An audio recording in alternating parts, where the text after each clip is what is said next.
Yung sahod po ng, let's say yung, healthcare workers 'no, meron kayong, gano'ng adbokasya 'di ba? Mm. Sa ngayon po, very, very quickly lang before the actual question, magkano ba yung entry level ngayon at magkano ba dapat sa tingin niyo?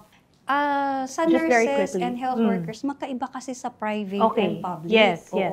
Sa nurses, dahil meron kaming Philippine Nursing Law of 2002, salary grade 15 ang entry salary. Ang which is equivalent niyan ay 38,000. Pero pagpasok ng 2025, dahil inimplement yung SSL 5 or 6, aabot na sila ng more than 40,000. Pero sa private, they are just minimum wage earners. Ibig sabihin, per day, they are earning 645 pesos only. So meron tayong private sector nurses earning 13,000, 15,000 a month.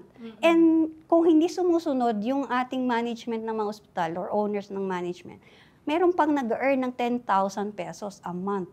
At yung iba, dahil hindi sila regular pa, hindi sila nakakuha ng benefits, merong mas lower than 10,000. Ganun kahirap, no? Iba pa yung health workers. Ang health workers may nakakatanggap sa salary grade 1, may nakakatanggap pa ng mga around 15,000, ganyan. Yung sa government hospitals po, wala pong problema kasi government funded naman po yung salaries nila. Dun sa private hospitals po, ano po ang inyong mapapayo dun sa admin ng mga ospital na yun? Kasi syempre dagdag cost yun. Pag nagdagdag ng cost po, papasa sa pasyente through laboratories, through room charges, etc. Ano pong payo natin sa private hospital? Sa proposal namin na taasan ng entry salary ng like nurses and other health professionals, meron kaming proposal na merong government subsidy sa micro, small, and medium health enterprises like hospitals. Dahil we recognize the financial capacity limitation, lalong-lalo na after ng pandemya, parang bumabangon pa lang sila sa kanilang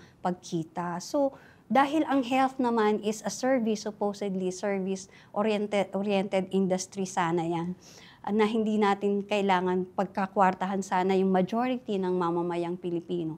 We hope na may subsidy kasi kaya ngang bigyan ng subsidy ng government ang ibang sektor, bakit hindi sa health? Na lalong-lalo na pinag-usapan natin ay buhay, no? Ang buhay at kalusugan ng mamamayan.